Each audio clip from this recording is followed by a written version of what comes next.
정말로 하나님께서는 적은 소수의 사람들을 통하여 지금까지 하나님의 나라를 세우셨습니다. 세상과 타협하지 않고 오직 하나님의 말씀을 붙잡고 죽음은 죽으리라 이 고백과 함께 그 언약 속에 살아간 그들을 통하여서 수많은 열방 가운데 복음이 증거되고 수많은 제자가 세우시고 수많은 사람들이 예수 믿는 우리 놀라운 역사를 우리는 봤습니다. 하나님, 이제 주님께서 우리를 통하여서 그 일을 이루시고자 하시는 그 마음을 우리가 알게 하시고 그 마음의 순종함으로 우리의 지설팀이 모여싸우니 우리의 현장과 우리가 전도 나가는 모든 곳에 또한 수연 양이 지금 선교하는 그 멕시코라는 그 땅 가운데 하나님의 은혜와 긍휼이 베풀어질 수 있도록 주님 역사하여 주시옵소서.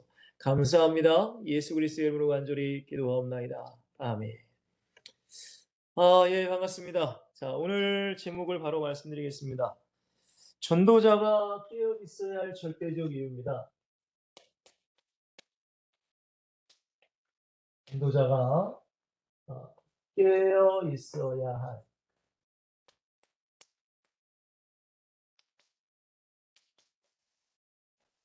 절대적 이유입니다. 오늘 디모데후서 4장 1절에서 5절 말씀인데요. 여러분들 디모데후서는 여러분들 상식적으로 알아두시면은 사도 바울이 쓴 서신이 13권으로 우리는 알고 있습니다. 그 중에 제일 마지막 성경입니다. 제일 마지막.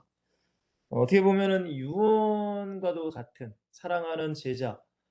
다른 성경은 뭐 빌립보서, 로마서 이런 거는 어떤 교회에다 쓴 편지거든요. 그러다 보면은 이 한 명이 아니라 많은 사람들에게 쓰려면은 여러분들 아무래도 좀 어떤 개인적인 얘기나 좀 세밀한 얘기를 쓸 수 없잖아요. 그죠? 근데 이 디모데후서는 정말로 사랑하는 제자, 앞으로 이제 바울이 죽고 그다음에 이제 복음을 증거할 어떻게 보면 뭐 후계자, 뭐 후임자라고 할 수 있겠죠. 그러니까 너무나 세밀하게, 너무나 세심하게 바울이 이 말씀을 기록했어요. 편지를 썼습니다.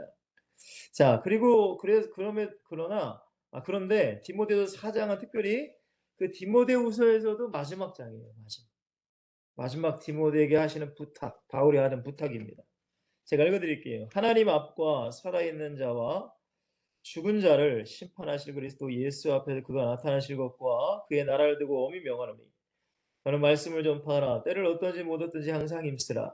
범사에 오래 참음과 가르침으로 경식하며 경계하며 권하라. 때가 이르니 사람이 바른 교훈을 받지 아니하며 귀가 가려워서 자기의 사욕을 따를 스승을 많이 두고 또 그 길을 진리에서 돌이켜 허탄한 이야기를 따르리라. 그러나 너는 모든 일에 신중하여 고난을 받으며 전도자의 일을 하며 내 직무를 다하라. 아멘. 이 말씀을 잠깐 말씀드리면 디모데에게 이제 마지막 사명을 이제 부여하는 장면입니다. 예수 그리스도께서 복음 증거는 예수 그리스도께서 우리에게 엄히 명하신 것이다. 해도 되고 안 해도 되는 가벼운 그냥 얘기가 아니라 그렇죠. 우리가 직장에서도 직장 상사분이 직장 부하 직원에게 뭐 그냥 가볍게 얘기하는 것도 있지만은 엄히 명하는 것도 있잖아요. 자, 그런 걸 우리가 생각했을 때 예수님이 엄히 명한 거다. 그게 뭐예요? 말씀을 전파라는 거예요. 이 말씀은 예수 그리스도의 말씀, 곧 예수 그리스도에 관한 말씀. 우리 이해하시면 됩니다. 자, 근데 이것을 힘쓰라는 거예요. 근데 어떻게 힘써야 돼요? 범사에 오래 참아야 되고 오래 참아야 돼요. 진짜 여러분들 복음 증거하면 오래 참으셔야 돼요. 그냥 우리가 한 번 복음 증거하면 바로 우리가 열매를 맺으면 얼마나 좋겠어요. 근데 그렇지 않고 오래 참아야 된다. 하나님의 때까지. 그리고 가르쳐야 된다라고 말해요. 한 번 우리가 예수 증거했다. 땡이 아니라 가르쳐야 된다. 그리고 때로는 경책하며 책망하기도 하고 경고하기도 하고 또한 경계하기도 하고 분별하고 조심하라는 거예요. 그리고 권하라라고 합니다. 권하라, 권면하라. 근데 이 때가 이른데요. 이 때가 언제일까요? 사단이 역사하는 때, 뭐 마지막 때, 지금일 수도 있겠죠. 그죠? 그때에 많은 사람이 예수님의 말씀을 안 듣는 때가 올 것이다. 자, 그러나 너는 모든 일에 신중하여 또한 고난을 받으며, 우리가 예수 증거하면 고난이라는 게 반드시 있습니다. 복음 증거자에게 고난이 없다는 것은 어떻게 보면 좀 아이러니한 그런 일이에요. 자, 그리고 전도자 일을 하며 내 직무를 다하라고 바울이 디모데에게 부탁하고, 더 나아가 우리 예수님께서 이 말씀을 통해 우리에게 부탁하시는 장면입니다. 자, 오늘 이 말씀을 가지고 전도자가 깨어 있어야 할 절대적인 이유라는 제목으로 말씀 잠깐 나눌게요. 자, 그러기 전에 오늘 말씀을 여러분들이 이해하기 위해서는 믿음이라는 것을 우리가 생각을 해보셔야 돼요. 믿음. 왜냐면은 이 믿음이라는 것이 너무나 중요합니다. 왜냐면 이 믿음을 통하여 우리는 어디 가요? 천국을 가는 거예요. 그렇죠. 믿음이 없이는 사실 아무것도 할 수 없습니다. 믿음이 없이는 가장 중요한 천국을 갈 수 없습니다. 그렇다면 여러분들 우리가 생각했을 때 물론 예수님을 안 믿는다고 하는 저기 세상의 사람들은 다 예수님 다 믿음이 없어요. 그죠? 근데 그렇다면 교회에 나오는 모든 사람들 뭐 지금 뭐 어쨌든 뭐 유럽에도 교회도 있고 미국에도 교회가 있는데 뭐 러시아에도 교회가 있어요. 러시아 뭐 종교회라고도 하죠. 그래서 뭐 우리가 알기로 기독교 역사 가운데 로마가 분열되면서 서방교회, 뭐 동방교회, 뭐 이렇게 막 좀 나눠지기도 하잖아요. 어쨌든 이 전 세계의 나라에 교회가 굉장히 많아요. 예수 믿는 사람도 많고 목사님도 많고 그냥 많아요. 근데 그 모든 사람들이 다 예수 믿는다고 하는데 과연 그 사람에게 다 천국 갈 수 있을까? 전 그렇게 생각하지는 않아요. 그렇기 때문에 우리가 이 믿음이라는 걸 잘 이해하셔야 됩니다. 믿음. 자, 그러면은 우리는 믿음을 어디에 근거해야 될까요? 성경에 근거해야 돼요. 성경. 자, 로마서 10장 9절에서 10절 말씀에 간단하게 그냥 말씀드리면 예수를 나의 주인이라 시인하고 또한 예수님을 하나님 아버지께서 죽은 자 가운데 살리신 것을 내 마음에 믿으면이라고 나와요. 그게 이제 가장 기본입니다. 예수를 왜 우리가 주인이라고 할 수 있을까요? 왜 그럴까요? 예수님이 나를 위해 십자가에서 몸짓고 피 흘려 죽으셨기 때문에. 그렇죠. 십자가의 사건이 내 안에 믿어지는 역사가 있어야 돼요. 여러분, 교회를 뭐 아무리 오래 다녀도 십자가를 내가 안 믿어. 그러면 그건 예수를 안 믿는 겁니다.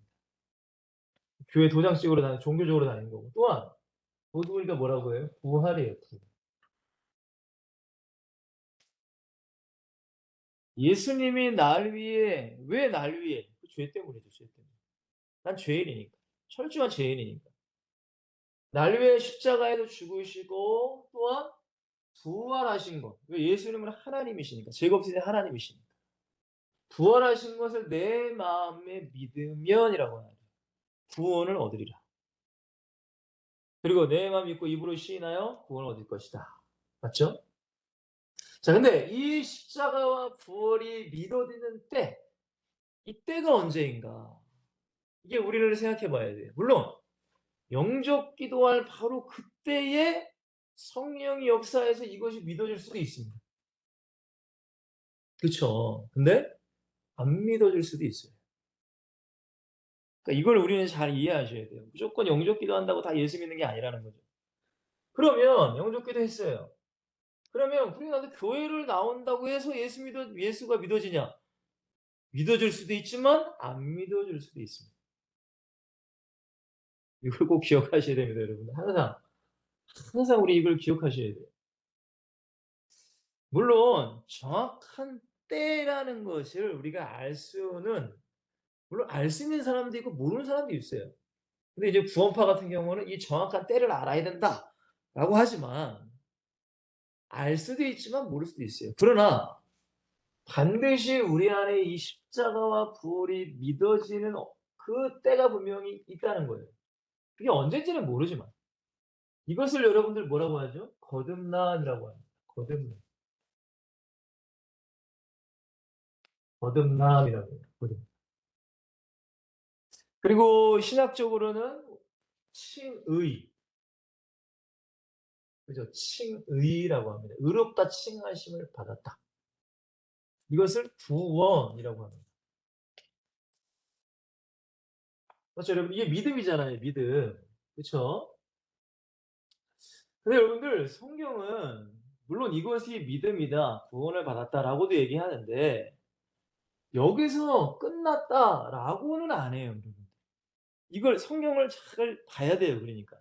물론 이게 구원이에요. 구원 받았어요. 믿음이에요, 믿음.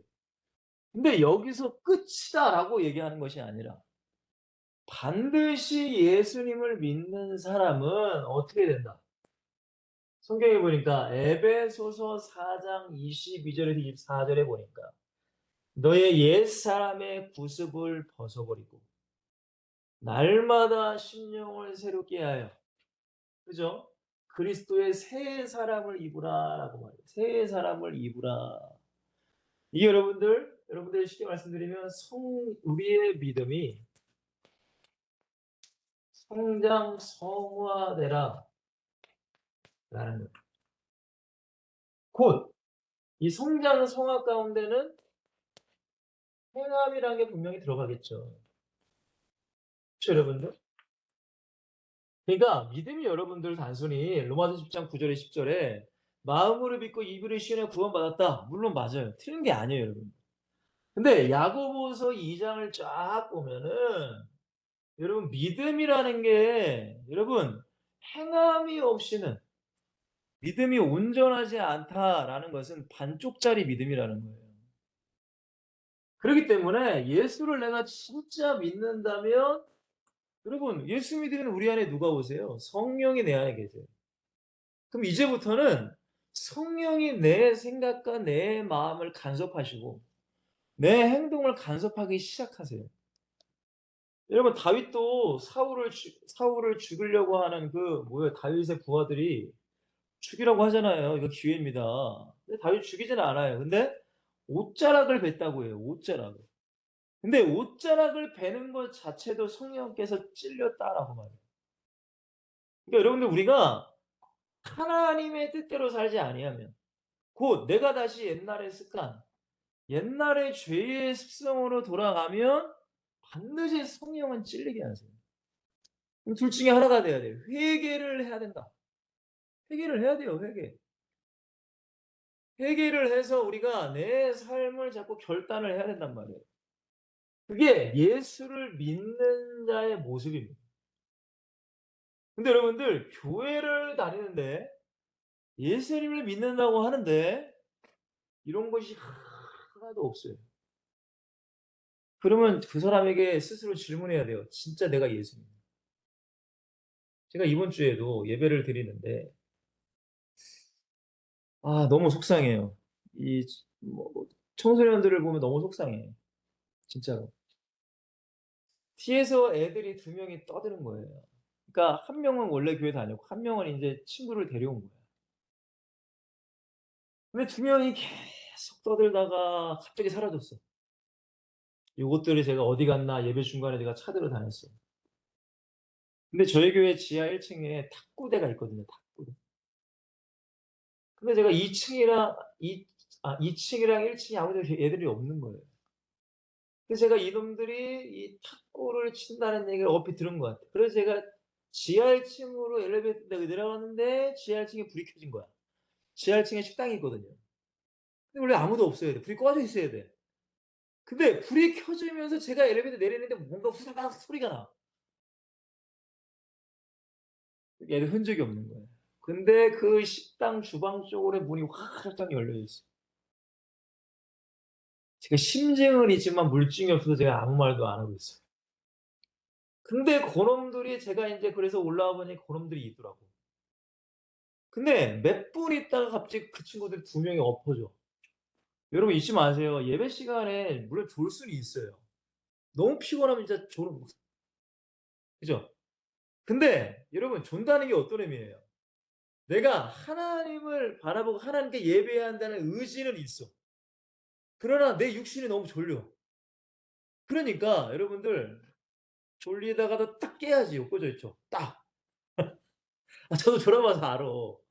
아니 졸릴 수 있죠. 아니 너무 피곤하면 육신이.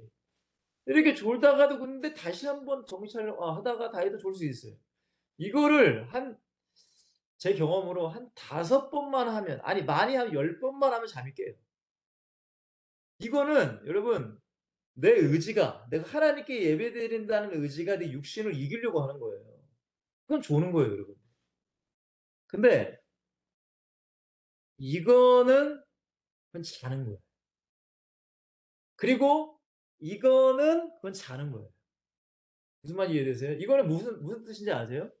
이거는 내 의지를 내 육신에게 무릎 꿇은 거예요, 내 의지가. 그러니까 하나님께 예배드리겠다는 그 마음에 대한 결단과 의지가 내 육신에 무릎 꿇은 거예요. 근데 이게 왜 그런가? 예수님과의 관계가 없기 때문에 그래요. 여러분 보세요. 정말로 누군가가 내 앞에 있어. 그분이 내 앞에서 막 중요한 얘기를 해. 아무리 졸린다고 해서 엎어져 잡니까? 그건 불가능한 거예요, 여러분들. 그건 말이 안 돼요, 사실. 근데 이 아이들은 자기들 스스로가 뭐라고 생각할까요? 교회에서 그렇게 가르치니까. "야 너희들 영접기도 했어. 교회 한 10년 다니고 모태신앙이야. 너 예수 믿고 구원받을 수 있어." 여러분 그게 계속 심어주는 거예요. 어쨌든 심겨지는 거야 그게. 저도 어렸을 때 그랬으니까. 저도 여러분들 예수가 안 믿어졌어요 저도. 어머니는 교회 다니고 어머니 얼마나 열심히 신앙생활하는지 몰라. 저 어머니 손 따라잡아 따라다녔지 뭘. 근데 솔직히 교회 가기 싫었어요. 정말 교회 가기 싫었어. 막 크리스마스 선거 너무 싫었어 진짜. 근데 하라니까 하는 거예요. 엄마한테 맡기 싫어 가지고. 근데 사람들은 전도사님이 나한테 "너 백성아 너 예수 믿는 거야?" 이러시더라고.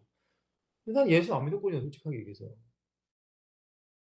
그러니까 여러분들 정말로 우리 안에 예수 그리스도 성령이 들어오시면 반드시 내 생각과 내 마음을 자꾸 바꾸시려고 한단 말이에요. 물론 내 육신은 연약해요. 넘어질 수도 있어요. 근데 여러분들 내 의지만은 하나님을 향한 의지만은 내가 끼어 있어야 돼. 이 의지마저 무너져 버리면 내 육신에게 완전히 무너지는 거예요. 근데 이런 것이 아예 없다. 그 사람은 진짜 예수 믿는지 안 믿는지 정말 구분을 해야 돼요. 자 보세요. 그러니까 예수가 내가 믿어지는 은혜가 있다면 반드시 내 스스로가 아니라 성령께서 날 이렇게 만들어 가셔요. 자 그러면은 어떻게 돼요? 이렇게 살다가 넘어지기도 하고 일어서기도 하고 실패하기도 하고 또 성공하기도 하고 맞죠? 이게 우리의 삶이에요 삶. 그리스도인의 삶이란 말이에요. 이게 없으면은 그 예수 믿는 게 아니란 말이에요. 그래서 결국에는 우리가 어디까지? 영화의 단계. 맞죠? 천국이에요, 천국이에요.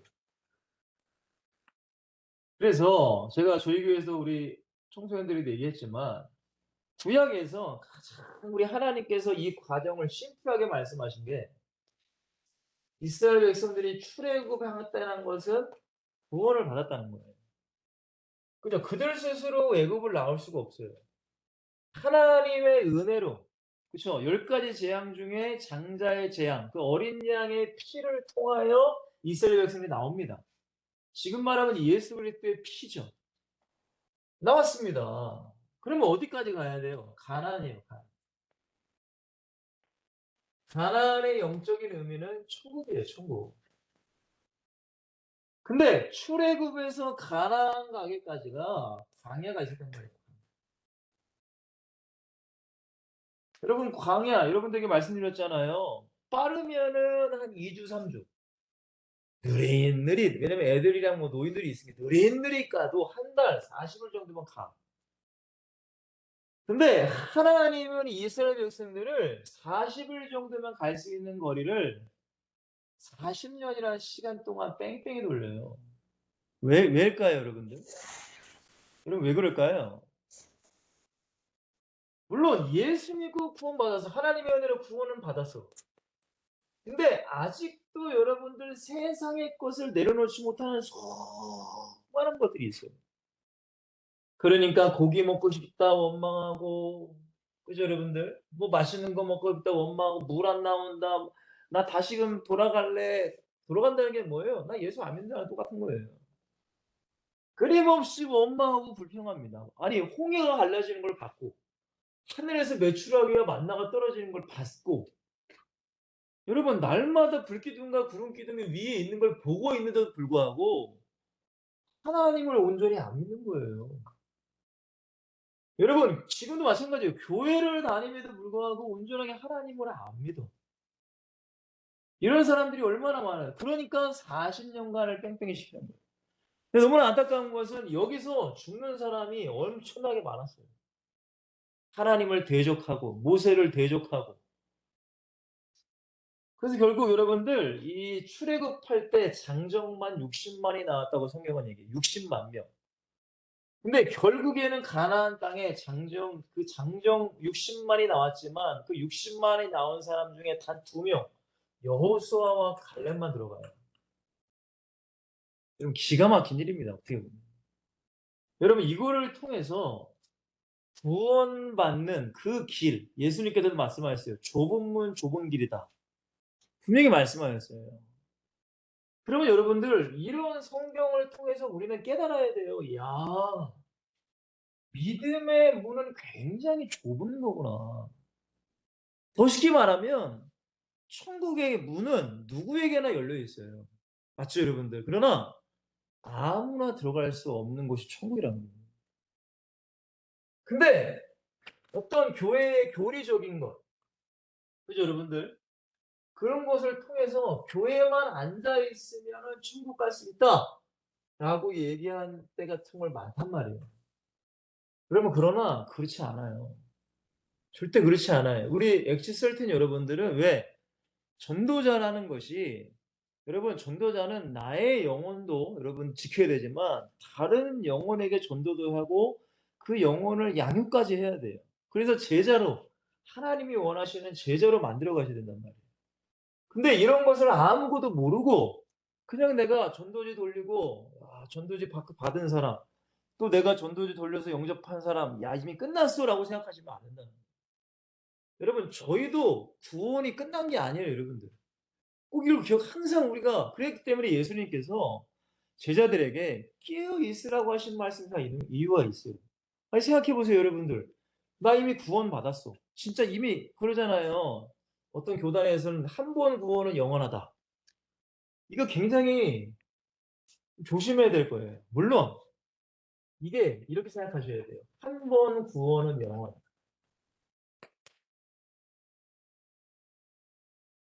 물론 여러분들 하나님의 입장에서는 그 영혼을 끝까지 포기하지 않아요. 맞죠, 여러분들? 하나님은 포기하지 않아요. 근데 중요한 건 뭐예요? 그 사람이, 하나님이 계속적으로 은혜를 주셔. 기회를 주셔. 여러분 솔로몬에게도 몇 번이나 나타났다고 성경은 얘기하잖아요. 근데 솔로몬에게도 뭐예요? 노예요, 노. 됐습니다, 하나님. 됐습니다. 안 돌아가겠습니다. 그러니까 하나님은 끊임없이 기회를 주고 은혜를 주고 마지막 생명이 깔딱깔딱깔딱 할 때까지 구원받을 수 있도록, 회개할 수 있도록 은혜를 주셔요. 그러나 여러분 중요한 건 뭐예요? 인간은 분명히 자유의지라는 게 분명히 있어요. 분명히. 근데 그 하나님의 은혜를 알면서도 끝까지 하나님께 안 돌아가. 여러분 그런 사람도 있잖아요. 성경에 보면. 가룟 유다. 여러분 예수님께서 그 뭐예요? 마지막 만찬 때 가룟 유다에게 얘기하세요. 네가 나를 팔 거야. 네가 나를 배반할 거야. 몇 번 얘기하신다니까요. 근데 가룟 유다는 끝내 예수님을 팔았어. 근데 자기가 잘못이라는 것도 깨달았어요. 그럼 회개하고 예수님께 나와야 되는데 어떻게 해요? 자기 목숨을 스스로 끊어버려요. 신약에서는 가룟유다가 자살하고요. 구약에서는 사울이라는 사람이 자살해요. 그러니까 여러분들 물론 한 번 구원은 영원하다는 그 의미는 저도 무슨 얘기인지 알겠어요. 근데 그렇게만 얘기하잖아요. 그러면 성도들 입장에서는 싫은 얘기는 별로 기억하고 싶지 않아. 좋은 얘기만을 받아들이려고 해요. 무슨 말인지 이해가 되세요?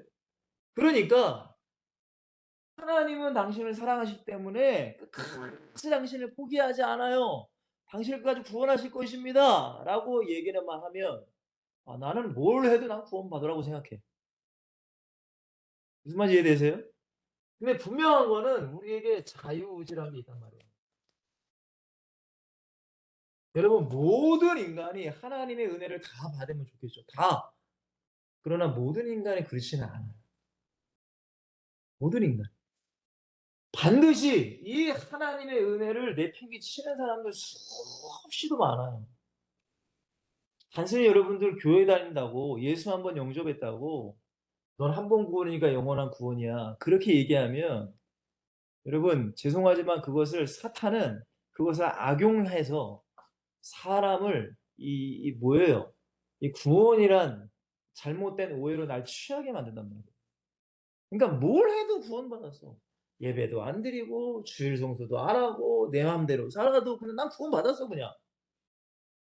여러분 그런 사람들이 지금 얼마나 많습니까? 제가 말씀드렸잖아요. 제 동생이 순복음 쪽에서 꽤 큰 교회 사역을 하고 있는데 5천 명이었대요. 그 친구가 들어갔을 때. 근데 지금 코로나 이후에 2천 명도 안 나와요. 주일 출석 수가 2천 명이 안 나온단 말이에요. 그러면 수요 예배, 금요 예배는 더 안 나온다는 거예요. 새벽 예배는 말할 것도 없고 솔직히. 그러니까 여러분들 물론 한 번 구원은 영원하다는 그 말씀이 하나님의 어떤 예정론에 입각해서 말씀을 하시는 것도 있지만 그러나 반드시 인간에게는 자유의지가 있다는 것을 우리는 항상 기억을 하신다는 거예요. 그러니까 성경이란 걸 여러분들 어떤 나무 하나만 딱 잡고서 이것이 성경이야라고 이해하시면 안 되고 넓은 숲을 보셔야 돼요. 숲. 전체적인 성경에서 하나님께서 우리에게 말씀하시고자 하는 그 메시지가 무엇인가? 특별히 우리는 구원이라는 것, 믿음이라는 것을 정확히 알아야 된단 말이에요. 자, 그래서 오늘 이제 제가 대충 서론을 말씀드렸고, 자, 첫 번째, 왜 전도자가 깨어 있어야 되는가? 첫 번째입니다. 가장 먼저는 뭐 종교인이면은 복음을 증거하지 않습니다. 그냥 왔다 갔다 혼자 그냥 왔다 갔다 종교 생활을 하는 건데 전도자이기 때문에 우리는 전도를 해야 돼요. 자, 그리고 첫 번째 제가 뭐라고 했어요? 복음을 전하기 위해서 깨어 있어야 된다라는.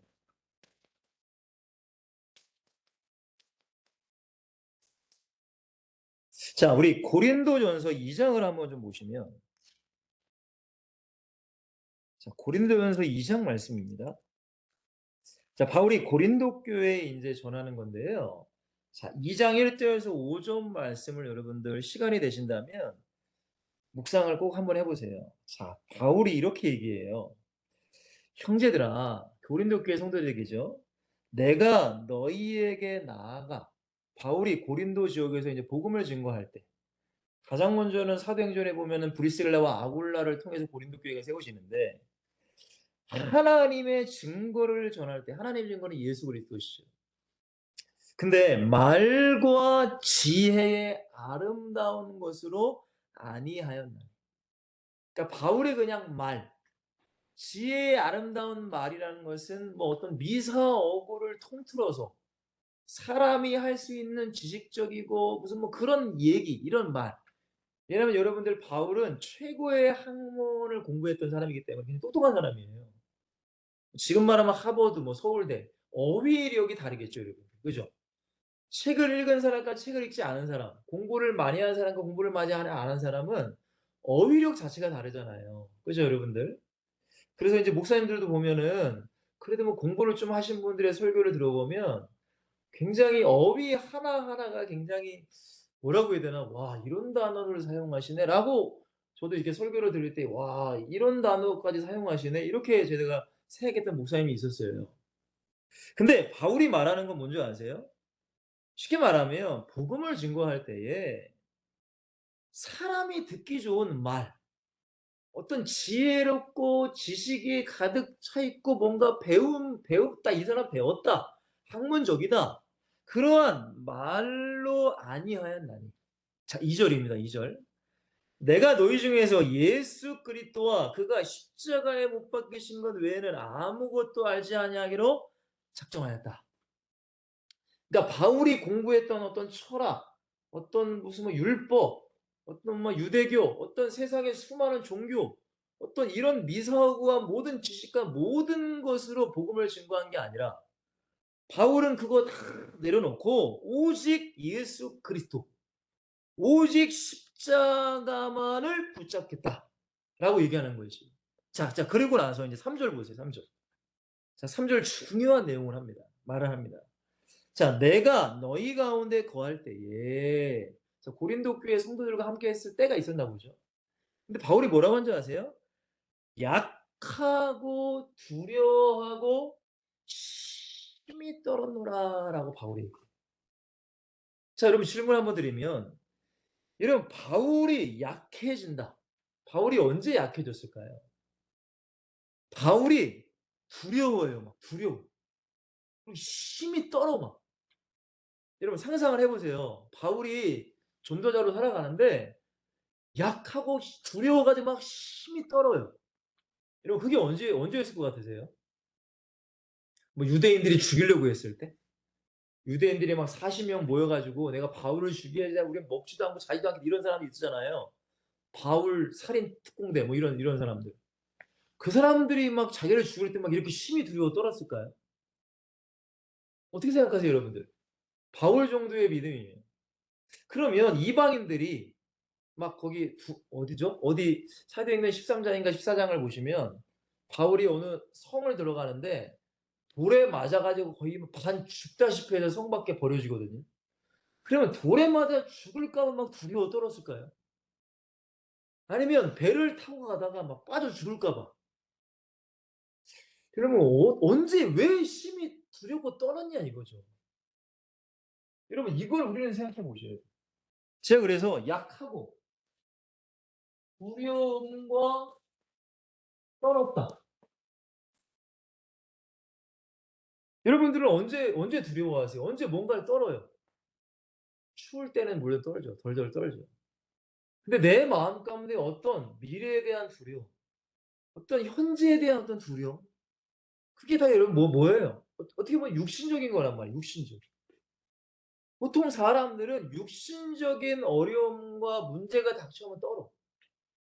근데 여러분들 제가 추측하건대 바울은 그런 걸로 떨지 않았을 거라 생각해요. 여러분 바울이 빌립보에서 복음을 전가하다가 감옥에 들어가잖아요. 여러분 보통 감옥 들어가면 떨 거 아닙니까? "야 나 인제 죽었다. 큰일 났다." 그렇죠 여러분. 근데 바울은 그러지 않았어요. 오히려 뭐였어요? 여러분 하나님께 찬양해요. 여러분 그런 바울이 두려워하고 떨었다? 여러분 육신적인 거 가지고는 떨지 않았을 거예요. 내가 순교를 각오하고 바울은 복음 전공했으니까. 죽음에 대한 두려움 있었을까요 여러분들? 저는 없을 거라 생각해요. 없었을 거라. 그러면 바울이 왜 약하고 두려워하고 힘이 떨었을까? 여러분 그 답이 있어요. 4절과 5절에 답이 있잖아요. 4절에 뭐라고 해요? 내 말과 내 전도함이 내가 전도하는 것이 어떤 인간이 말을 잘해 가지고 설득력 있는 지혜의 말로 하지 아니야. 여러분 잘 이해하셔야 됩니다.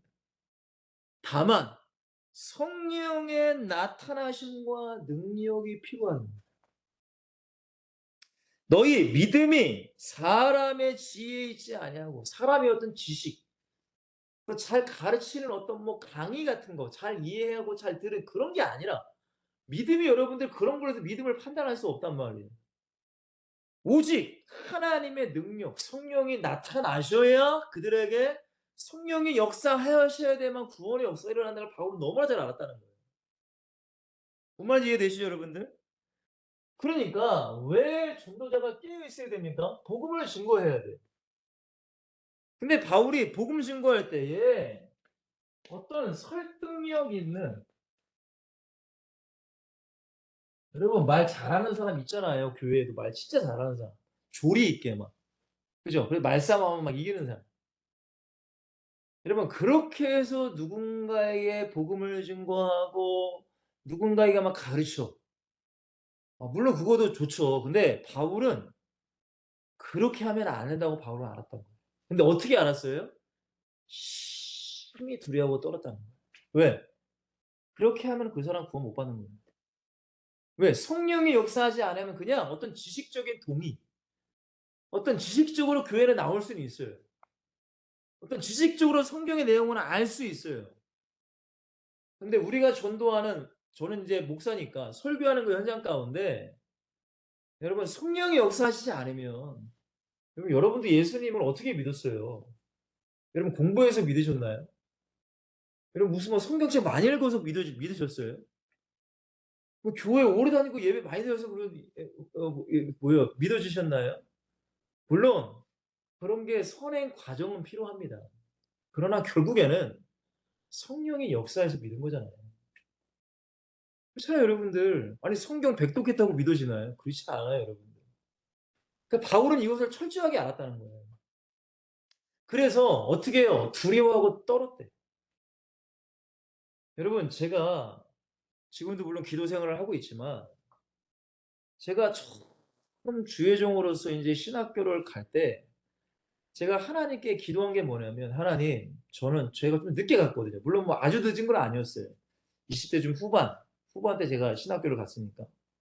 근데 어쨌든 제 동생은 이 20 살에 바로 인제 신학대를 갔으니까 그래도 7-8 년? 보통 신학교 한 7-8년 차이 나잖아요. 그래서 제가 항상 하나님께 기도한 게 "하나님 어떻게 하면 제가 하나님께 쓰임 받을 수 있나요? 하나님 제가 정말 쓰임 받고 싶습니다." 그러니까 하나님께서 깨닫게 하신 게 "성경을 봐라. 그리고 기도해라. 그리고 전도해라." 이 세 가지를 저에게 주셨단 말이에요. 그래서 하나님이 주신 마음을 가지고 집에도 안 가고 어쨌든 계속 성경을 보고 기도하고 낮에는 신학교 안 다닐 때는 전도하고 다녔어요. 근데 여러분들 결국 저도 깨달은 게 그거예요. 내가 아무리 말을 잘하고 아무리 뭘 해도 결국에는 성령이 역사하시지 않으면은 아무 뭐 나타나지 않아요. 저도 마찬가지예요. 여러분 제가 아까 청소년들 얘기했잖아요. 어떤 두 명의 아이가 밑에서 탁구 치다가 저한테 걸려 가지고 후다닥 올라와서 예배드리는데 그냥 엎어서 예배드렸다고. 여러분 결국에는 제 탓이에요, 제 탓. 제가 뭐 저를 통해서 성령이 나타나지 않기 때문에 그런 거예요. 그러면 어떻게 해야 돼요, 제가? 포기해 버려요? '아 나는 할 수 없어. 쟤는 절대 안 돼.' 여러분 그래야 됩니까? 아니죠. 두려워하고 떨어야 된다는 거예요. 두려워하고 떨어야 돼요, 그걸. 그거 가지고 그냥 '어쩔 수 없어. 쟤네들 탓이야.' 그게 아니라 두려워하고 떨기 때문에 뭐 해야 돼요? 기도하는 거예요, 여러분. 그럼 기도하는 거예요. 자, 바울이 뭐라고 해요? 설득력 있는 말이 아니라는 거예요. 복음을 증거하는. 여러분 이거는 절대 이거는 아니에요. 이거 우리는 많이 오해한단 말이에요. 말만 잘하면 뭔가 전도를 그게 절대 아니란 말이에요. 여러분 제가 들은 거는 진짜 막 큰 교회에 정말 여러분들 큰 교회에 얼마나 많은 사람이 있겠습니까? 그 공부 잘하는 사람, 뭐 대학 교수, 변호사, 뭐 세무사, 뭐 판사 이런 사람도 예수 믿는 사람이 있을 거 아닙니까? 그죠? 근데 그분들 특징이 큰 교회 다니려고 하잖아요. 뭐 유명한 목사님 교회. 근데 제가 들은 너무나 은혜스러운 얘기가 뭐였냐면 그 남자들의 인제 뭐 목장 뭐 구역이라고 하잖아요. 근데 그 남자들 구역에 교수님도 계시고 세무사님도 계시고 중소기업의 사장님도 계셔요. 근데 그 구역의 구역장이 누구였냐? 청소부였어요, 청소부. 물론 지금 청소부도 굉장히 되게 힘듭니다. 되게 힘들어요, 지금. 근데 예전 한 30-40년 전만 해도 청소부란 직업은 솔직히 하찮은 직업이라고 생각했잖아요. 근데 그 구역에 날고 긴다는 사회에서 날고 긴다는 분들이 있는 거예요. 근데 구역장이 누구라고요? 청소부였어요. 근데 놀라운 것은 그 아무리 사회적으로는 청소부고 어떤 중소기업의 사장 무슨 변호사 그런 사람일지라도 교회 안에서는 이 구역장님이 엄청나게 영혼을 사랑하고 기도하시는 분이에요.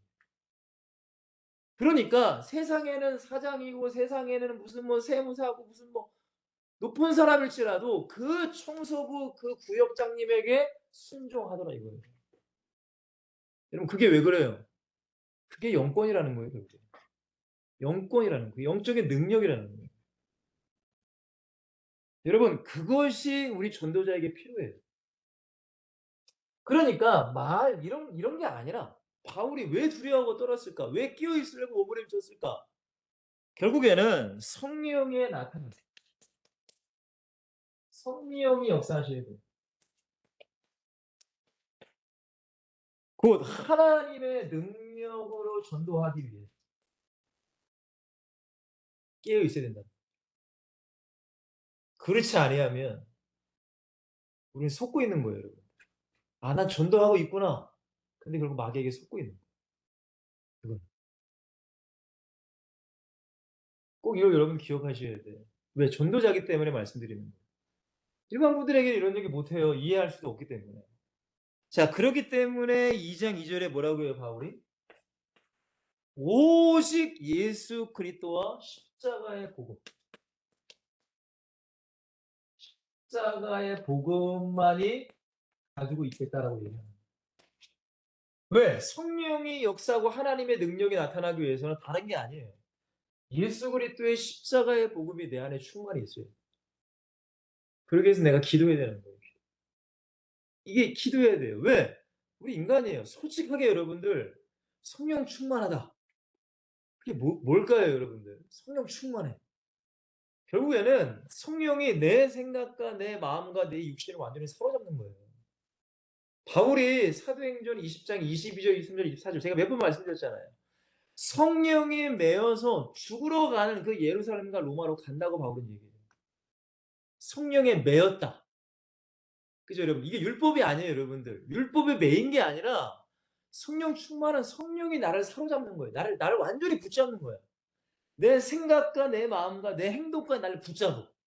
이게 성령 충만이에요. 근데 그 성령 충만이 언제예요? 예수 그리스도의 십자가의 복음이 내 안에 충만할 때. 그러니까 기도하지 않으면 이건 불가능한 거예요. 사실. 기도하지 않으면.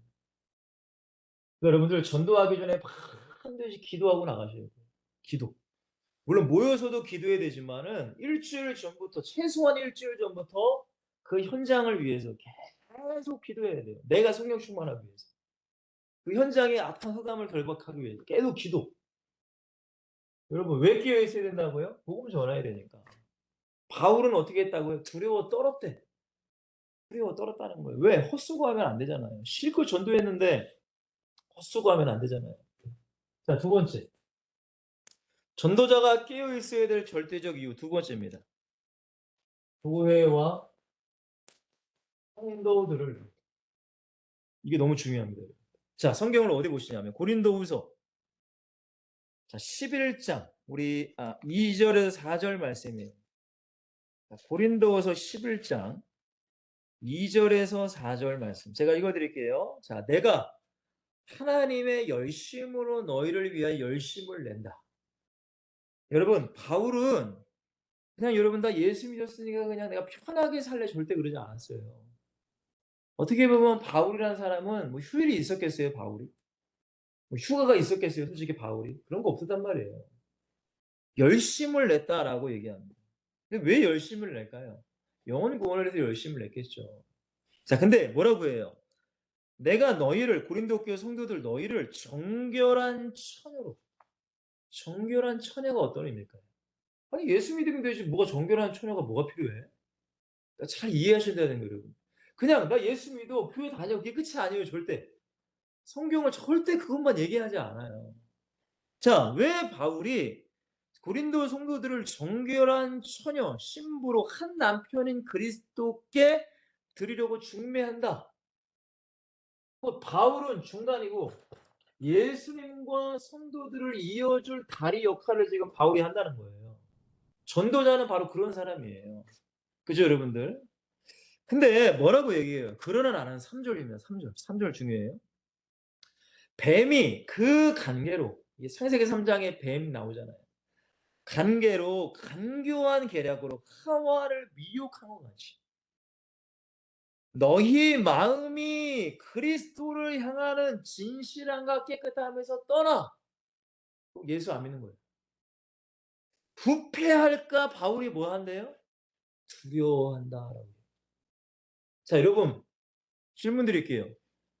자, 봅시다. 고린도 교회 성도들, 여러분 예수 믿는다고 했겠죠? 영접기도 했겠죠? 그죠, 여러분들? 근데 왜 바울이 아니 그 한 번이 구원이 뭐야 한 번 구원이 영원하면 그 사람들이 무슨 뭐 마귀에 유혹당하든 미혹당하든 아니 하나님이 그냥 구원시키면은 바울이 두려워할 이유가 없죠. 여러분 그렇지 않으세요, 여러분들? 잘 한번 생각해 보세요. 아니 이 사람 한 번 구원받았으면 굳이 그 교회 다시금 갈 필요도 없고 솔직히 걱정할 필요도 없어요, 사실은. 여러분 그렇지 않아요, 여러분들? 잘 한번 생각해 보세요, 이성적으로. 근데 바울이 왜 고린도 교회 성도들을 향해 너희들이 쉽게 말하면 마귀의 유혹에 빠져서 세상적으로 쾌락적으로 육신적으로 살까? 나는 두렵다라고 얘기하는 거예요, 지금. 왜 두려워요? 여러분 그렇게 하다가 예수님 떠나면 어떻게 돼요? 구원에서 탈락할 수 있다는 걸 바울은 알았기 때문에 두려워한다는 거예요. 여러분 한 번 구원이 영원하면 솔직히 얘기해서 이 사람이 예수 진짜 영접했으면은 이 사람이 지금 얘 교회 안 나와도 걱정 안 해도 돼요. 기도 안 해도 돼요, 솔직하게. 뭐하러 기도합니까? 한 번 구원이면 영원하면. 하나님이 이 사람 알아서 하실 텐데. 근데 그렇지 않으니까 기도하는 거예요. 그렇지 않으니까. 여러분 보세요. 그러면 고린도후서 11장 4절에도 만일 누가 가서 우리가 전파하지 아니한 다른 예수를 전파한대. 다른 영을 또한 너희가 받는데 또한 다른 복음을 너희가 받을 수도 있다는 거예요. 수많은 이단들, 수많은 다른 어떤 사탄의 역사들 그것 때문에 너희가 예수님을 떠날까 난 두렵다 이거예요. 그러니까 바울이 왜 그토록 깨어 있어야 돼요? 왜 기도해야 돼요? 그 영혼들, 그 성도들. 여러분 고린도서 11장 어디를 보시냐면 여러분 28절을 한번 보세요. 22절부터 쫙 나오는 얘기인데 바울이 복음 증거하면서 수많은 핍박과 박해를 받았다는 얘기가 쫙 나옵니다. 근데 이러한 일 때문에 바울이 힘들었던 것이 아니라 뭐라고 해요? 28절에 이 외일은 고사하고 아직도 날마다 뭐 한대요? 내 속에 눌리는 일이 있대요. 여러분 바울 누리면 되지 않아요? 예수 믿고 구원받았으면? 근데 왜 눌릴까요? 여러분 눌리는 게 뭐예요? 뭐 사탄이 눌리는 거예요? 아니에요. 뭐라고 해요? 곧 모든 교회를 위해서 뭐 한대요? 염려한다는 거예요. 왜 염려할까요? 아니 교회 예수 믿는 사람이 있는데 왜 염려해요? 여러분 이게 너무나 중요한 거예요. 자, 제가 뭐라고 했어요? 날마다 내 속에 눌리는 거예요.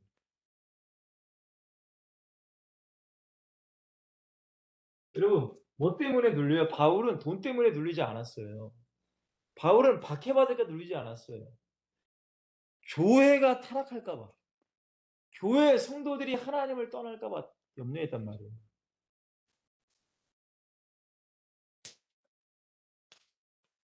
여러분 두 번째 성도들이 마귀의 미혹으로 그리스도를 향하는 진실하게 떠나 부패할까 두렵다고 했어요. 부패. 여러분 부패가 뭐예요? 썩어져 죽는 거란 말이에요. 영혼이 하나님을 떠나 다시금 썩어져 죽어버리는 거란 말이에요. 마귀 따라서 사는 거란 말이에요. 바울이 그게 두렵대요. 아까 전에는 뭐라고 했어요? 전도할 때에 성령이 나타나지 않는 것에 두려워했고 바울은 그 인생 가운데 딱 세 가지만 두려워했어요. 성령이 나타나지 않는 거 전도할 때. 두 번째로는 성도들 예수 믿는다고 하고 성도들이 예수님을 다시금 떠날까? 이게 뭔 얘기예요? 예수님 떠나면 지옥 간단 말이에요. 그 영혼들이 지옥을 갈까 두렵다라고 바울이 얘기하는 거예요. 그러니까 이것을 철저히 우리는 알아야 돼요. 자, 그래서 바울이 뭐 어떻게 했어요? 하나님의 열심. 그죠? 복음도 증거하고 권면도 하고 상담도 해 주고 맞죠, 여러분들? 우리에게 이런 것이 필요한 거예요. 복음을 한번 전한 게 아니라 지금 뭐 우석 형제도 마찬가지고 끊임없이 중보기도 해 주고 끊임없이 복음을 얘기해 주고 끊임없이 말씀을 얘기해 주고 하나님의 열심. 바울이 이걸 가지고 있었어요. 왜? 아니 그 영혼이 지옥 가면 안 되잖아요. 그죠, 여러분들? 그러니까 깨어 있으려고 하는 거예요, 바울이. 자, 네 번째, 정결한 처녀의 믿음, 신부의 믿음을 가지도록 바르게 양육하는 거예요, 여러분. 그냥 그 사람들 그냥 기분 좋게 하는 얘기만 하는 게 아니란 말이에요, 바울이. 여러분 사도행전 20 장을 잠깐 보시면 제가 읽어 드릴게요.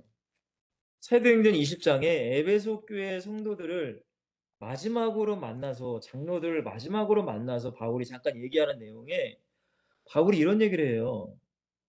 자, 제가 읽어 드릴게요. 사도행전 20장 19 절에 곧 모든 18 절부터 그들에게 말하되 아시아에 들어온 첫날부터 지금까지 내가 항상 여러분과 어떻게 행하는지를 여러분도 아는 바니 곧 모든 겸손, 눈물, 유대인의 관계로 말미암아 당한 시험을 참고 주를 섬긴 것과 자 그다음에 뭐라고 하는지 아세요? 20절에 유익하는 것은 유익이 뭐예요? 그 영혼이 구원받는 것에 대해서는 무엇이든지 공중 앞에서나 각 집에서나 거리낌 없이 여러분에게 전하여 가르치고 그러니까 사람 비유 맞추고 사람 듣기 좋은 얘기만을 바울은 했던 것이 아니란 말이에요. 정말로 이 성도가 구원받기 위해서 이게 필요한 얘기는 무조건 했다는 거예요. 가감 없이 거리낌 없이. 무슨 말인지 이해가 되시죠? 그러니까 우리가 양육이란 것도 물론 너무 막 강하게 초신자에게 너무 강하게 하면 도망갈 수 있죠. 그러니까 여러분들 기도하셔야 돼요. 깨어서. 그러니까 저 같은 경우는 기도를 안 할 수가 없어요, 여러분. 왜냐면 어린 우리 후대들 초등학교 설교도 어린이 사명자니까 초등학교 애들 설교도 해야 돼요. 그리고 청소년도 설교도 해야 돼요. 청년들도 설교도 해야 돼요. 어른들도 설교도 해야 돼요. 그리고 새벽 예배도 전 설교도 해야 돼요. 그러면 신앙의 수준이 다 달라요. 근데 애들한테 "야 니들 순교해야 돼." 하면 애들이 뭐 이해하겠습니까? 다 도망가지. 어떻게 나 순교 못 하는데. 여러분 그러나 여러분들 기도하면서 그들을 위해서 수준을 하여튼간 이렇게 양육을 해야 된다는 거예요. 그러니까 깨어 있지 않으면 안 돼요, 여러분. 전도라는 게 단순히 예수 믿고 구원받으러 끝이 아니라는 거예요. 자, 다섯 번째. 항상 기억하셔야 돼요. 다른 예수. 다른 영. 여러분, 다른 복음이 지금 교회 안에 들어올 수 있다는 거예요. 여러분, 깨어 있지 않으면 우리는 먹힙니다. 사실. 여러분, 이단들, 사이비들, 막 중국에서 무슨 이상한 이단, 무슨 일본에서 이상한 이단, 수없이 교회를 공격해요. 여러분, 초대교회도 영지주의라고 해서 니골라 당 같은 이단이 나오잖아요. 그게 이제 구원파 같은 비슷한 건데 어쨌든 이런 다른 예수, 다른 영, 다른 복음이 교회를 침투해요. 여러분 세상의 유혹, 세상 세속주의, 쾌락, 마귀가 역사해요. 그러니까 성도의 믿음이 이걸 차지킬 수 있겠냐 이거예요. 그러니까 바울이 항상 끼어 있었어요. 그게 두렵다는 거예요. 안 되는데 지옥 가면 안 되는데 저 사람 예수 믿고 천국 가야 되는데. 여러분 세 번째입니다. 전도자가 끼어 있어야 될 절대적 이유입니다. 나의 영혼 구원을 위해서.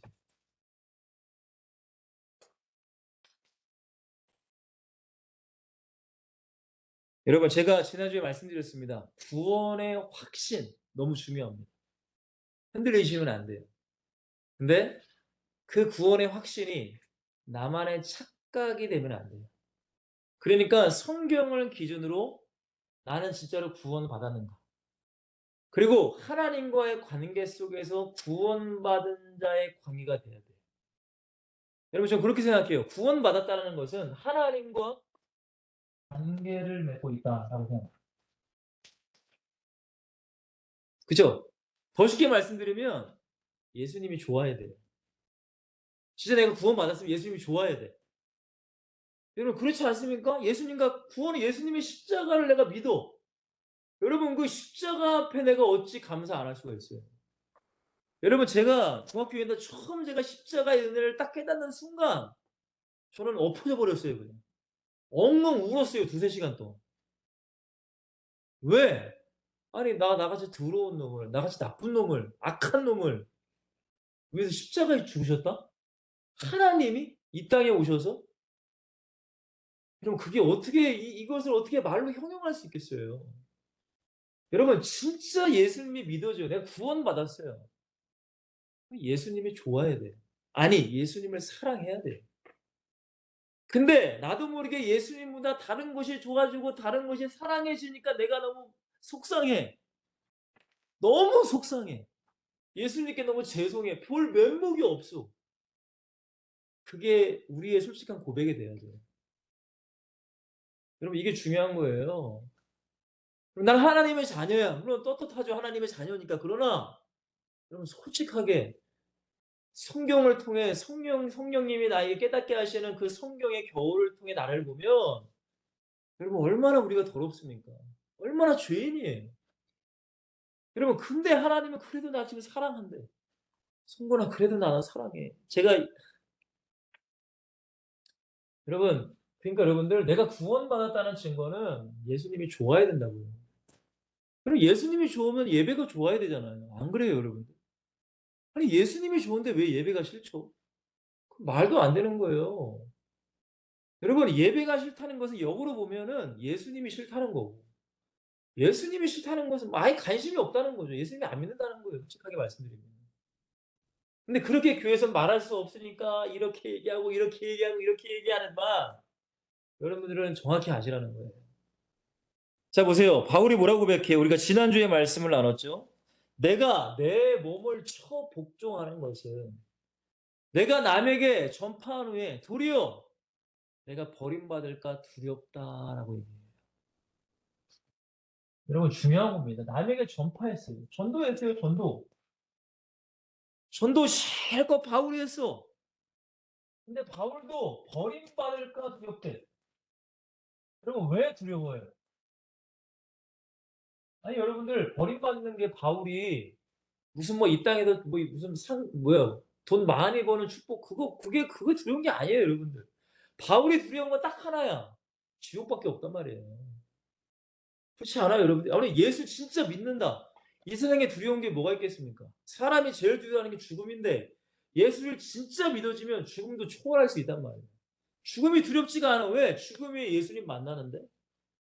그럼 바울이 두려워했던 게 뭐냐 이거예요. 매 맞는 거예요? 순교하는 거예요? 아니에요. 바울이 두려운 건 딱 하나예요. 내 영혼이 지옥 가는 게 두려운 거죠. 다른 영혼들이 지옥 가는 것도 두려웠지만 그러니까 교회를 위해 성도를 위해 기도해줘 깨어 있었던 거예요, 바울이. 그러나 다른 한편으로는 왜 육신을 자꾸 내 몸을 치냐 이거예요. 나는 왜 날마다 죽느냐 이거예요. 다른 이유가 아니에요. 내 영혼을 얘기한 거예요, 지금은. 결국에는 육신 중심으로 다시 돌아갈까. 여러분 세상, 쾌락. 여러분 이런 사람들이 얼마나 많아요. 제가 지난주도 말씀드렸잖아요. 저기 큰 교회 대형 교회 목사님이 같은 교회 전사님이랑 불륜을 일으켰다고. 물론 그 목사님이 진짜 철저히 회개하고 하나님께 나아가면 돼요. 그것이 은혜죠, 물론. 그러나 여러분 우리가 내 육신에 자꾸 지고 세상 유혹에 자꾸 넘어지고 쾌락에 자꾸 넘어진다. 그러면 안 되는 거예요. 다시금 또 회개하고 일어나고 또 일어나고 회개하고 그러다 보면 우리의 믿음이 성장해 나갈 수 있다는 거예요. 그러나 완전히 무너지지 말라는 거예요. 바울이 얘기하는 게 그거예요, 여러분. 결국에는 뭐라고 해요? 내 몸을 처복종시키라는 거예요. 처복종시켜라. 그냥 여러분들 좋은 말로 순종하세요가 아니에요, 여러분. 성경은. 여러분 믿음이라는 것은 좋은 말로 순종하세요. 그게 아니라 그냥 진짜 예수님 믿는 사람은 주님이 한번 말씀 딱 떨어지잖아요. 네, 복종하겠습니다. 이게 돼야 돼요. 이게 믿음이 큰 사람이에요. 이게 하나님이 쓰시는 사람이란 말이에요. 자, 결론 내립시다. 오늘 우리 에피솔트 여러분들에게 저에게 주님은 엄히 부탁을 하십니다. 오늘 디모데서 4장 1절 말처럼 우리 주님께서 엄히 명령하시고 엄히 부탁하세요. 깨어 있으라는.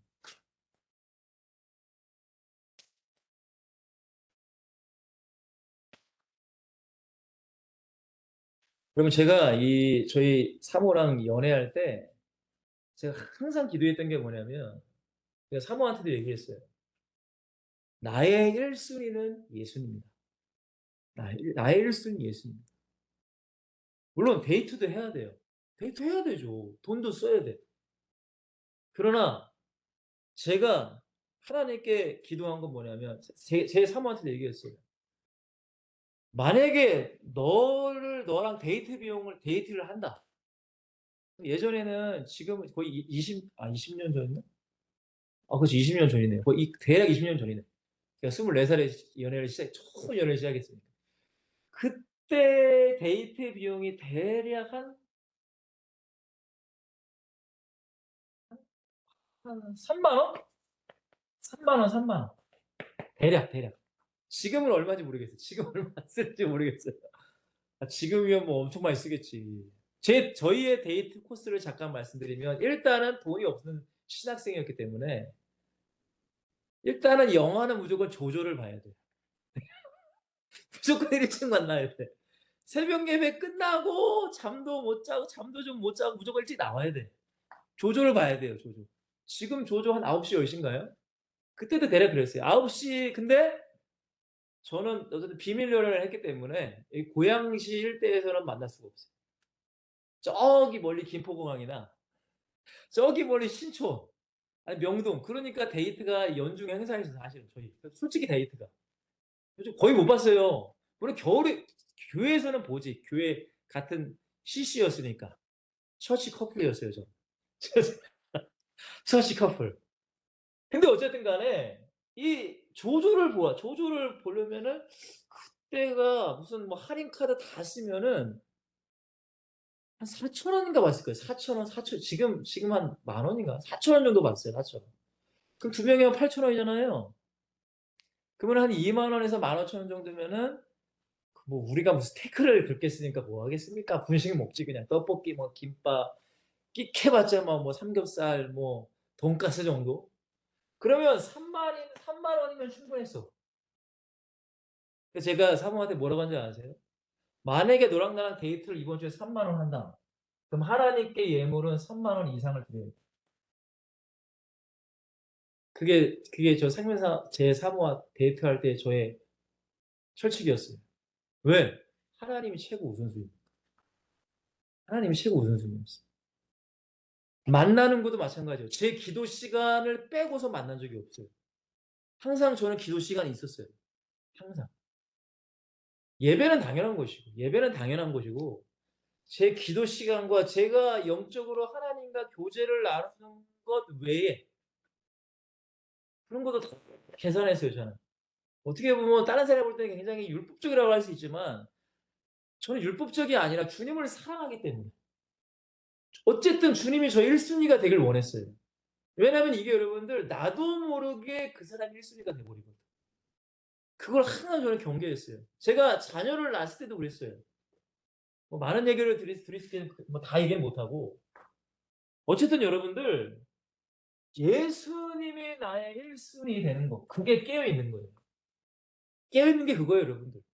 그냥 뭐 예배도 하고 뭐 기도 물론 그렇게 해야 되지만 깨어있는 것에 쉽게 말씀드리면 예수님이 1등이에요. 그게 깨어있는 거예요. 그렇지 않으면 나 깨어있는 게 아니에요. 여러분 보세요. 마지막 때의 교회의 성도들의 모습 예수님이 수없이 말씀하셨어요. 마지막 때 교회. 여러분 잊지 마세요. 교회에는 알고가 쭉정이 반드시 있습니다. 알고 쭉정이. 옛날에 제가 초등학교 때 제가 어머니 교회에서 부흥회를 하는 걸 제가 가끔가다 갔거든요, 어머니 따라서. 근데 이게 기억나요. 그 목사님들이 항상 지금으로부터 거의 한 30년 전이죠. 그 목사님들이 뭐라고 했냐면은 대략적으로 이랬어요. 지금 교회 성도들 중에 천국 갈 사람은 30% 밖에 안 된다는 거예요. 물론 그것이 그분이 뭐 그냥 그렇게 하시 모르게 정확한 성경에서 나오니 그렇게 얘기는 안 하지만 저는 일리는 있다고 생각해요.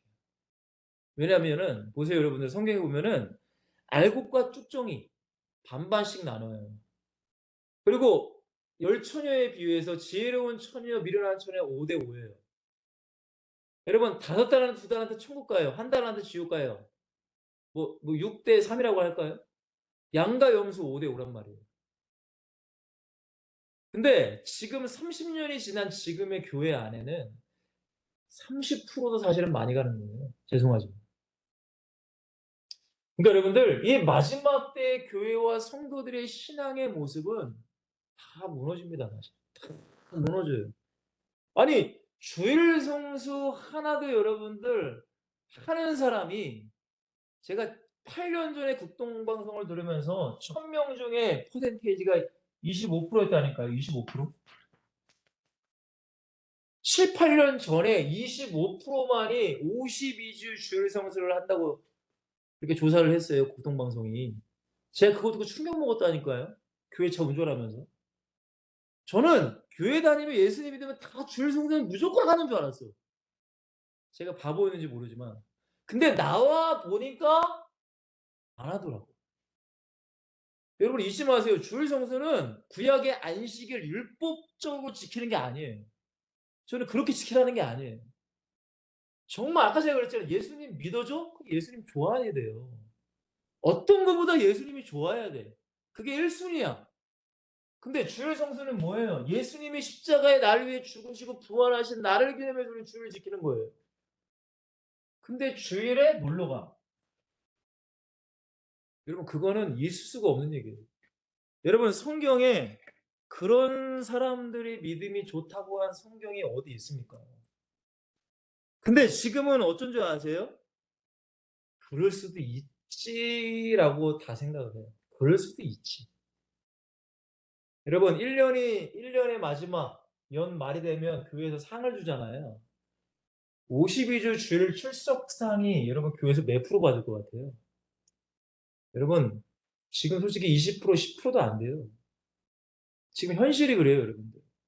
제가 왜 이런 말씀을 드리냐면 마지막 때 교회의 모습이 그렇다는 겁니다.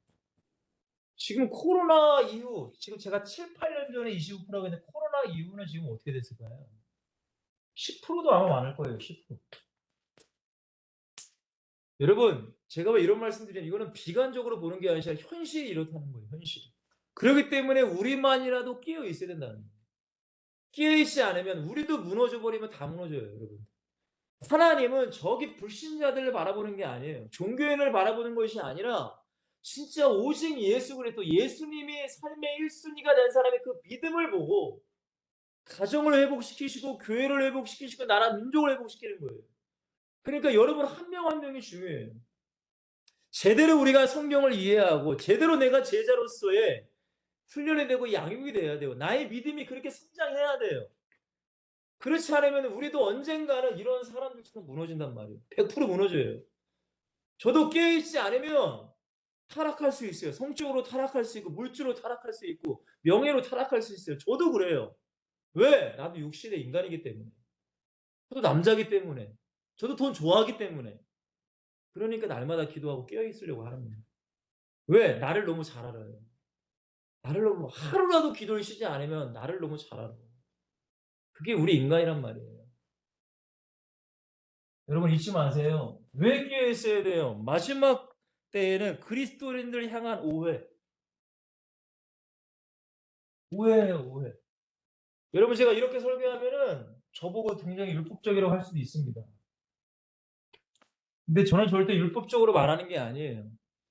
제가 예수님을 사랑하니까 예수님을 사랑해 보니까 그렇게 될 수밖에 없더라고. 진짜 예수님을 사랑하면은 모든 것이 다 보이지 않아요. 여러분 오죽했으면 바울이 베스도 각하가 뭐라고요? 아그리빠 왕이 "너 미친놈이다."라고 하단 말이에요. 여러분 아브라함이 이삭을 바쳤어요. 미친놈 아닙니까? 미친놈이에요. 여러분 다니엘이 30 일만 기도 안 하면 살아요. 근데 기도해요. 미친놈이에요. 여러분 율법적입니까? 그게 아니에요. 하나님은 사랑해서 그런 거예요. 미쳐 보이지만은 그게 진짜 복음의 사람, 믿음의 사람이란 말이에요. 하나님은 그런 사람을 통해 일하신단 말이에요. 여러분 수많은 오해, 여러분 핍박. 마태복음 24장에 나오죠. 박해받아요. 코로나 시대 때 교회 가면 욕먹었잖아요, 우리. 그게 지금 시대란 말이에요. 그래서 여러분들 잊지 마세요. 내가 성경을 내가 정말로 알면 예수 그리스도를 진짜 믿으면 오직 예수님만 붙잡아야 돼요. 다른 사람 귀 들리면 안 돼요. 왜? 아까 말씀드렸잖아요. 다른 예수, 다른 영, 다른 복음이 지금 교회에 계속 들어온단 말이에요. 만약에 제가 이 중심이 없으면 제 밑에 이 뭐예요? 제가 가르치는 사람 다 무너지는 거예요, 결국은. 다 무너질 수밖에 없어요. 여러분들이 무너지면 여러분들의 가정이 무너지는 거예요. 여러분 나중에 결혼하시고 자녀를 키우면 여러분들이 무너지면 자녀예요? 여러분 지금 청소년, 초등학교 애들이 솔직히 말도 못해요, 여러분들. 성적이 다 초등학교 고학년이면 정말로 노는 애들 성관계 하고요. 뭐 성적인 영상은 무조건 뭐 초등학교 저학년부터 왜 핸드폰을 사주니까 부모님이. 핸드폰 넷플릭스 그 연수 뭐예요? 전 넷플릭스를 구독을 안 했지만 넷플릭스 영상을 통해서 얼마나 많은 그런 잘못된 영상들이 얼마나 많아요. 그걸 다 애들이 본다니까요. 초등학교 저학년 애들이 1학년, 2학년. 아무것도 모르고 봐. 걔들이 성장하면 어떻게 되겠어요. 여러분 그러니까 우리는 깨어 있어야 돼요. 자, 마귀의 마지막 유혹들. 결국 거짓 그리스도,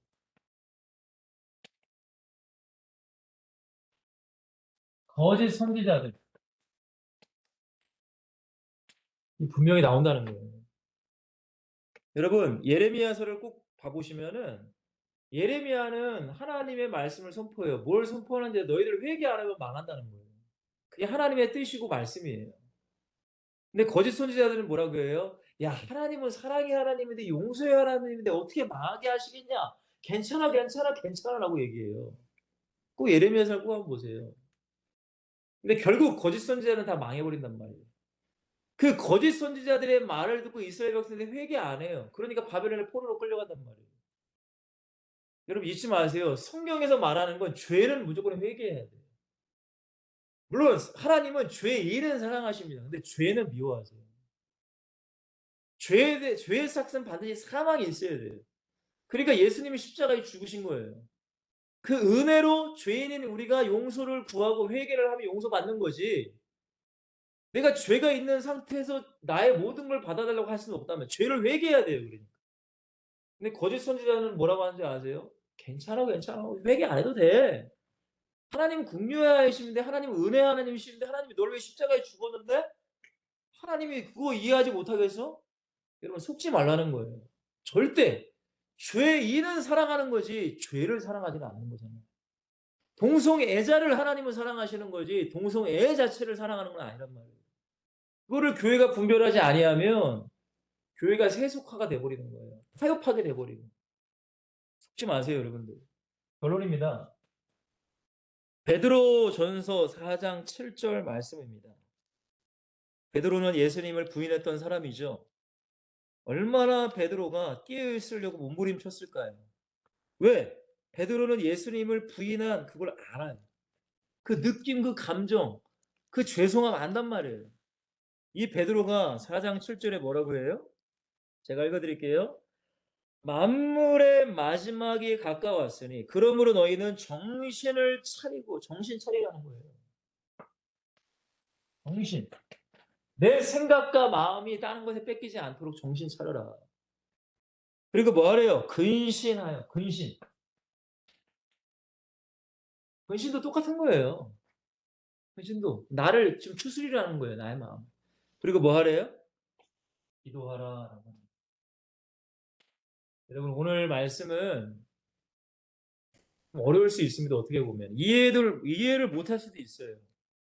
근데 여러분들 성경에서 가장 믿음이 좋다고 한 바울이 두려워하는 것 세 가지예요. 두려워. 뭐가 두려웠는가? 돈이 없어서, 집이 없어서, 차가 없어서 그런 거 두려워하지 않았어요. 첫 번째, 복음을 증거할 때 성령이 나타나지 않을까 봐 두려워했어요. 그러니까 기도하고 깨어 있는 거예요. 두 번째, 교회와 성도들이 하나님을 떠나 부패할까? 다시금 세상적으로 돌아갈까? 더 냉정하게 말하면은 지옥 갈까 봐 두려워했어요. 마지막 세 번째, 나의 영혼이 지옥 갈까 바울은 두려워했다는 거예요. 그렇기 때문에 바울은 항상 깨어 있었어요. 항상 깨어 있었어요. 깨어 있다는 건 다시 한번 말씀드립니다. 예수님이 최우선순위가 되는 거예요.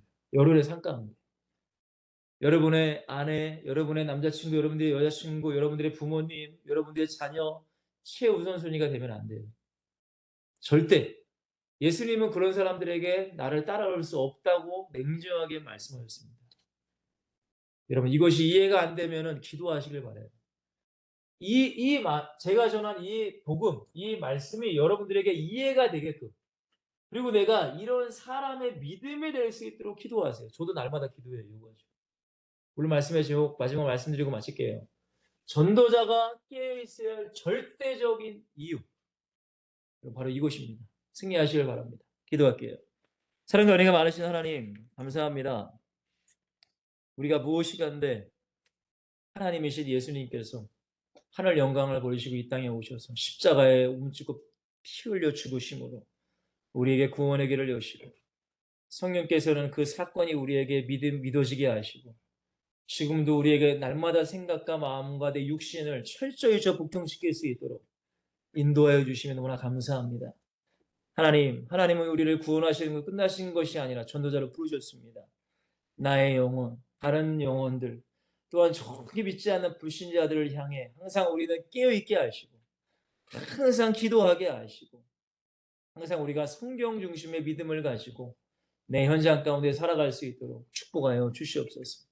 특별히 우리 HSL텐 우리 공동체 분들, 우리 서울역과 부산역 항상 전도하는 그 현장 가운데 하나님의 은혜가 넘치게 하시고 당장 열매가 없을지라도 눈물 흘리며 씨를 뿌리는 자에게 반드시 거둔다는 그 말씀처럼 우리가 기다리고 기도하며 기대하며 하나님 우리가 복음을 증거할 때 수많은 아름다운 열매가 맺히길 원합니다.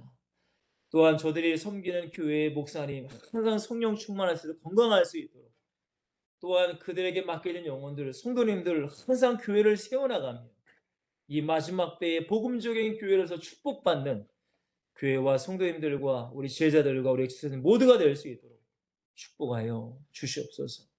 하나님, 우리는 연약합니다. 부족한 것이 있으면 깨닫게 하시고 알려주시고 날마다 인도하셔서 천국 가는 그날까지 함께하여 주시고 천국에서 주님 꼭 만날 수 있도록 축복하여 주시옵소서. 감사합니다. 예수 그리스도의 이름으로 축복하며 기도하옵나이다. 아멘. 여러분들 항상 승리